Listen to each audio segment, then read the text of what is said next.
Hello everyone, welcome to the Booster Shot. In this very show, I, Ayush Gupta, covered for you the big picture debates of the Rajya Sabha TV, Indian Express's Explained section and the Science Monitor of Rajya Sabha TV. Now, the entire purpose of this show is to not just provide you, equip you with information with respect to issues of national and international importance, but to also provide you with perspective and an understanding. Only and only then can you frame a coherent view to write down quality answers in whichever competitive exam you are sitting for. And which is why I have selected these three topics. In these three issues, not only just information is provided, but also perspectives are given to you. Besides this, I also add on certain things and important points from other sections to the debate that comes up in these sections. So, today we are going to talk about the caste census. So I've taken this topic right from the Indian Express's today's explained section and have covered it in a holistic manner. Although the Indian Express's explained section deals with the politics and the political gain and losses that BJP could suffer with respect to it, however, our today's lecture is going to concern with respect to the entire debate going around the caste census. So, as you know, I have tried to frame a question around this very issue, and while answering that question we'll get to know as to what the caste census is, what are the issues with it, what are the ways forward to it. So, what is the context? Recently, there is continuous demand from the opposition parties for caste-based census. So, the question is, give a brief history of caste-based census, enlist arguments in favor of it and against it, and credible alternatives to it, or we can say way forward. Without this thing, our answer is incomplete. So, let us start the story from census itself. Census का मतलब होता है जनगणना, जनता की गणना करना. And before moving on to the caste-based census, let's see the brief history of census with respect to the Indian subcontinent. So, सबसे पहले ऋग्वेदा के अंदर जो कुछ वर्सेस हैं उसमें हमें पता चलता है, it recommends that population count was maintained during 800 to 600 BC in India. So 800-600 BC में भी population count होती थी. Then अर्थशास्त्र by कौटिल्य हमें बताती है कि 3rd century BC के अंदर कौटिल्य की सजेशन के ऊपर डेटा कलेक्ट किया गया था with respect to population for the entire purpose of taxation. Then during the Mughal regime, during Akbar's regime, Ain-e-Akbari included comprehensive data pertaining to population, industry, wealth and many other characteristics. So, it's not that the census is a recent feature with respect to administration, it has been going on since ages. Now, a systematic and modern population census India में सबसे पहले कब हुआ? Between 1865 to 1872. Basically continuous तौर पे नहीं हुआ था, पीस मिल तरीके से हुआ था, कभी इस एरिया में कर लिया तो कभी उस एरिया को कवर कर लिया. And therefore first census of India was concluded, modern census, in 1872. उसके बाद से 1881 से हर 10 साल में इंडिया में सेंसस होना शुरू हुआ. सो अब आ जाते हैं कास्ट सेंसस के ऊपर. सो इंडिया में जो भी मॉडर्न सेंसस हो रहे थे उसके अंदर कास्ट के ऊपर डेटा हमेशा होता था. So this continued till 1931. Every census till 1931 had data on castes. So last data कब कलेक्ट हुआ था? 1941 के अंदर डेटा तो कलेक्ट किया गया था कास्ट के ऊपर. The data with respect to caste was collected in 1941. However it was not published. The then caste commissioner, census commissioner sorry, MWM Yeats, उनका क्या कहना था? Let's just see what he says. So there would have been no all India caste table. The time is past for this enormous and costly table as part of central undertaking. Now remember, this was during World War II. and over here the word is very important, that is costly table. Naturally जब आप caste की segregation करेंगे, जब इतनी बड़ी study when you are going to conduct, it is going to cost you something. So the reason why Britishers discontinued can be twofold.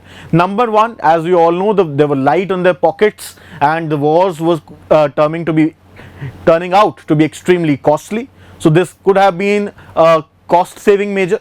And secondly, they could very well see their end of rule in India and therefore did not find the utility of continuing with caste based census that they had otherwise used or in their administrative policies and in their famous policies with respect to divide and rule.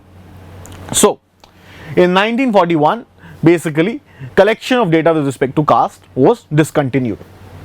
So independent India mein, from 1951 onwards we were having caste censuses, the census, and only SC and ST and no other castes data with respect to only scheduled caste and scheduled tribes were taken in the censuses after independence and not with respect to other castes. So the demand for caste based census comes up before almost every census. This is shown by the records of parliament, debates and questions. And what happens every time? The demand comes from those belonging from the OBC section, that is the other backward castes, and it has been opposed by those belonging to upper castes, the so called upper castes. Then what is the position today? What is the position of the government with respect to the demand of caste based census? So Nityananda Rai ji, he is the Minister of State for Home Affairs. I am saying over here Minister of State, not the Home Minister. So in Rajya Sabha, to a question, he has said that the Union of India after independence decided as a matter of policy not to enumerate caste wise population other than for scheduled castes and scheduled tribes. So right from 1951, the first census in independent India, it has been a policy of the Union as per the Minister of State for Home Affairs not to have caste based census except that for scheduled castes and scheduled tribes. So basically why Minister of Home Affairs is giving this statement over here? Because the Registrar General and the Census Commissioner office जो कि census को conduct करता है इस देश के अंदर, it falls under the Ministry of Home Affairs. So this has been the stand of the government and the history with respect to census and caste based census. Now let us come and see what are the arguments which people are giving so as to introduce caste census. Be wary that these are not the arguments that we are going to give in the answer. We are just enumerating the position of both sides with respect to this issue. So data for policy making, it is said that till now we do not have sufficient data with respect to other backward classes. This will generate sufficient data, reliable data, and on the basis of which we can make coherent policies. Even the Mandal Commission had guessed that about 52% of the people are belonging from other backward castes. This came out from certain sample surveys conducted by it. And any data with respect to the number of people in other backward castes that we have today comes from some sample surveys. Other than that, we do not have a coherent data with respect to it. Then judicial backing. Time and again, judiciary has also said that when we are going to decide policies with respect to deciding whether the government's policy is discriminatory or not, the data with respect to castes that we have is insufficient. So other than that, they say that caste also offers privilege. It's not that caste is only giving people disadvantages. However, on the other hand, people are privileged also because of caste. Now this is true at some level. इसका मैं आपको एक example देता हूँ. Let me give you an example. So over here I am not just talking about upper castes, I am also talking about dominant caste. Dominant castes, which are dominant castes? Dominant castes are those castes which emerged powerful from in their states because of democratization.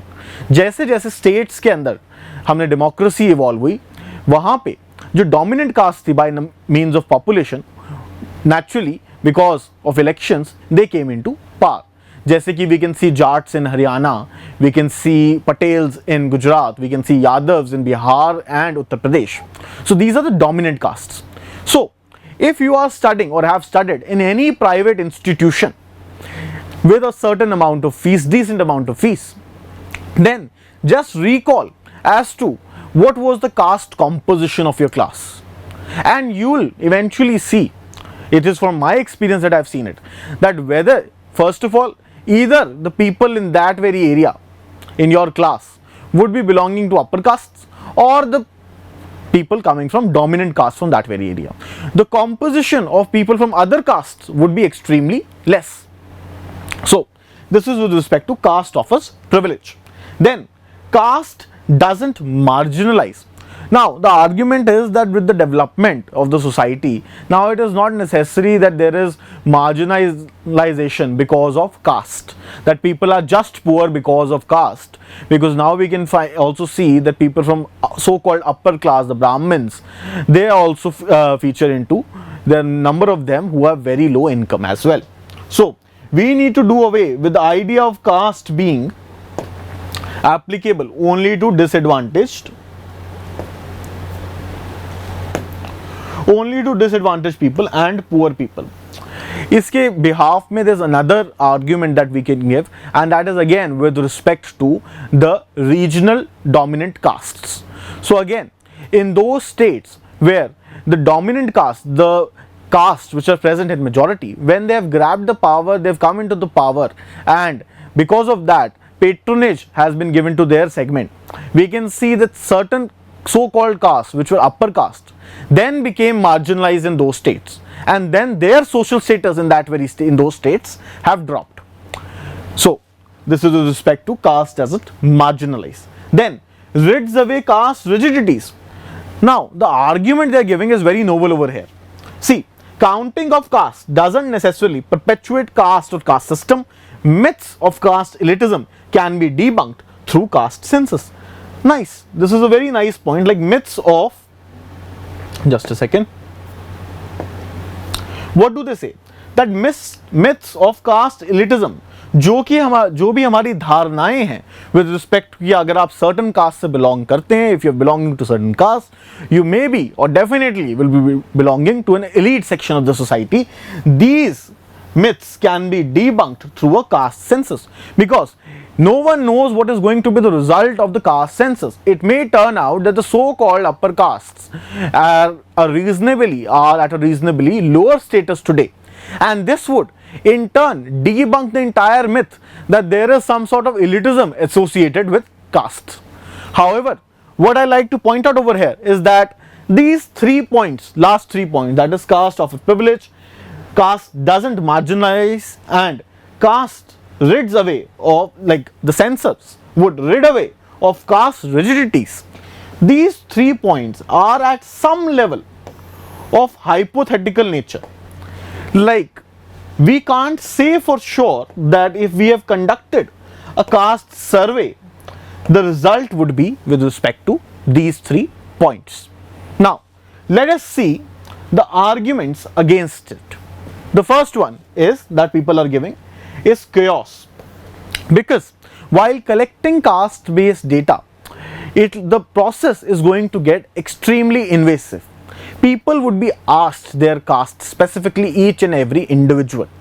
So this is going to, at some point in time and at some level, going to ignite certain concerns in them, going to make them more conscious with respect to their castes than they were earlier. Also, this is not going to be an inexpensive exercise. Remember, the British Chief Commissioner had said that the very reason that they were discontinuing it was that, first of all, there was no purpose of it. Second, that it was an extremely expensive exercise.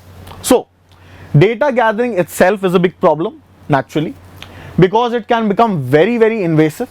But we need to actually balance with it, with enabling people and asserting citizen equality. So, while collecting this data itself, you have to make the people, अगर आप caste based census कर रहे हैं, then there will be an added responsibility over you that you do not make people uncomfortable which they are otherwise whenever such exercises take place. Then possibility of social friction.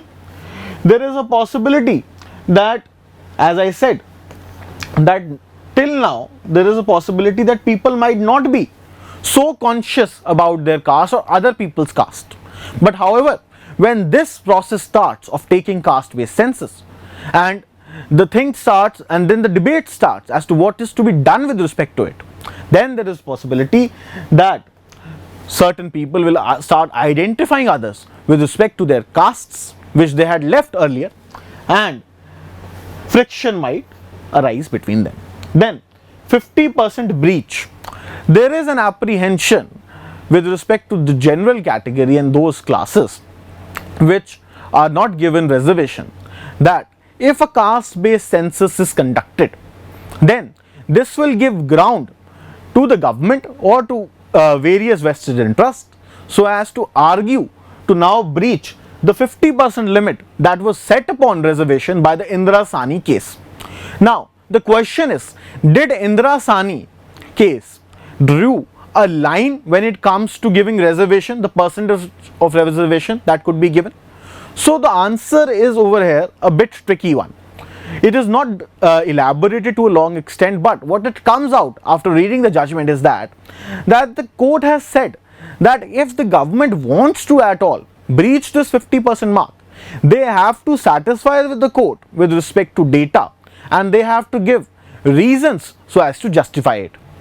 So the caste based census can provide, there is a possibility that it may serve in future as a reason. So this is the apprehension with respect to the people, with the people who are not given reservations. Then there is always possibility of data manipulation, because it's the ruling party under whom the census is conducted, and censoring.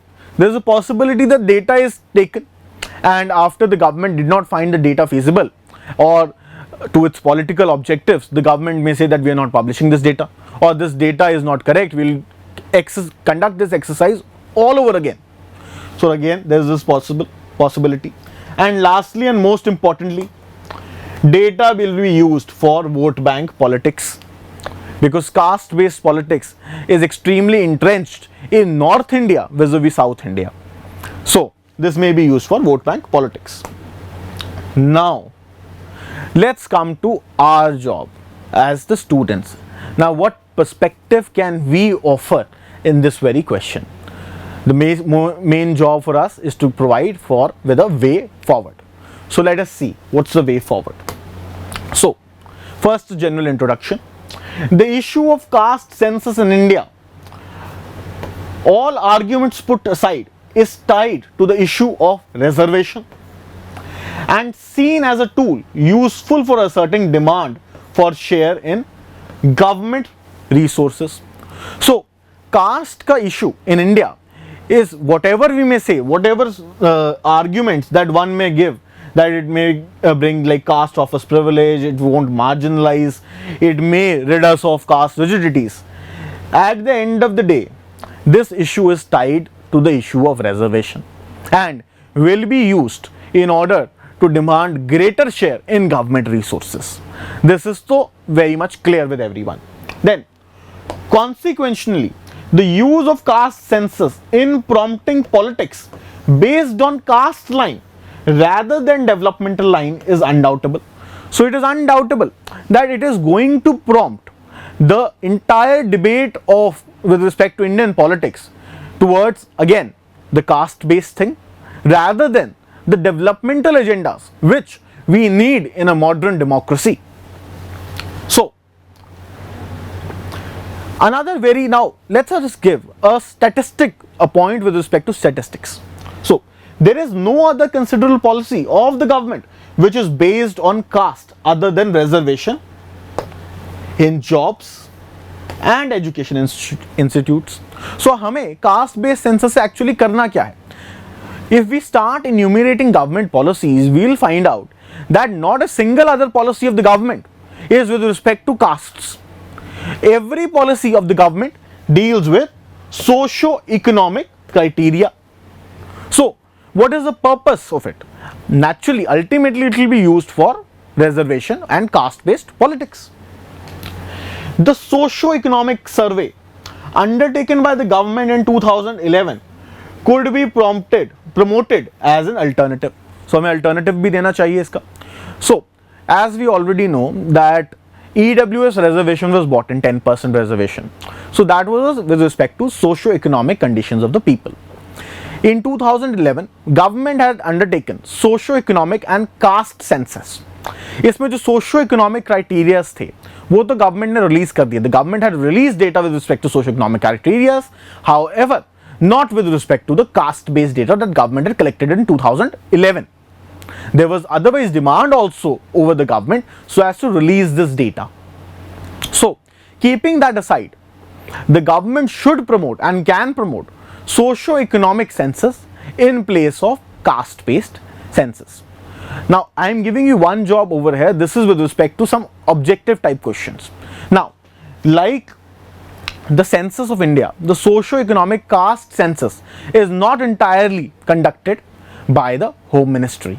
So it is your job as to find out what are the components of socio-economic caste-based census and which are all the departments and ministries of the government which are involved in it. I will be more than happy if you give the answers in the comment section. Then, lastly, second to fifth point, naturally, before adding a new debate to the national scene,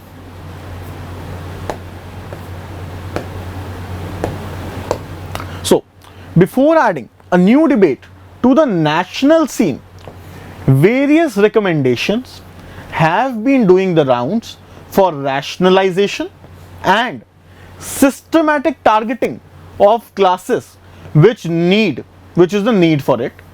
For example, subcategorization of castes, for which Justice Rohini Commission has been established, and introduction of creamy layer in scheduled caste and scheduled tribes as recommended by various judgments.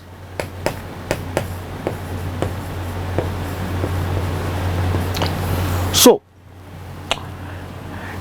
the argument is that it would be premature to open up this very debate by conducting caste-based census, when already with respect to rationalization of reservations, why is this entire issue cropping up?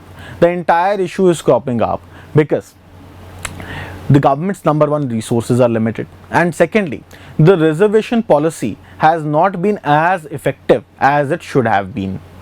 So the classes who have benefited from reservation policy, today they are arguing that since our pie is shrinking every day, let us bring a caste-based census, and maybe in future that census may be used so as to enhance the limit of the reservation, which is till now set at 50%. However, the counter argument could be that already there have been various recommendations with respect to improving the reservation system substantially, and naturally increasing, if there is an eventuality, if the caste, even the reservation share is increased, then also the reality and the infirmities with respect to reservation system will not end until and unless we have taken up the recommendations which have been given for its rationalization. For example, कौन सी दो recommendation है? Justice Rohini Commission established किया गया है government के द्वारा. This Justice Rohini Commission is seeing the issue with respect to subcategorization of castes. That is, in OBC quota itself, there is need for subcategorization. There is need to identify those castes which have been precluded by certain other dominant OBC castes from taking benefit of reservation. Secondly, there is also a need for rationalization of reservation with respect to scheduled caste and scheduled tribes also, because even in case of scheduled caste and scheduled tribes, there has been a number of Supreme Court judgments in which the Honorable Supreme Court has noted down that even in scheduled caste and scheduled tribes, there are certain segments of castes which have taken the major benefit, the larger chunk of benefit of reservation, and this has precluded other segments of those classes. So at least there is a need for bringing in introduction of a creamy layer also in scheduled castes and scheduled tribes, as has been done with respect to OBC. Now, when we are giving in this argument, when we are pitching these arguments of sub-categorization or introduction of creamy layer in scheduled caste and scheduled tribes, in this very manner, we are not saying anything against scheduled castes or scheduled tribes or OBCs for that very matter. Because in this very scenario, we are not advocating taking away of any sort of their quota, but we are just saying over here that in order to make the reservation, the fruits of reservation available to all these segments and to the most needy people within these categories, there is need for subcategorization and introduction of creamy layer. Also, there can be debate on other manners of rationalizing and making this policy more effective. So, before bringing on a new debate on the national picture, it would be better that we start with these things. So, this is all with respect to caste census. I hope this covers up the topic thoroughly. I am also attaching the PDF of this very presentation along with this very lecture. Should you have any doubts, feel free to ask those doubts in the comment section. Thank you and have a nice day.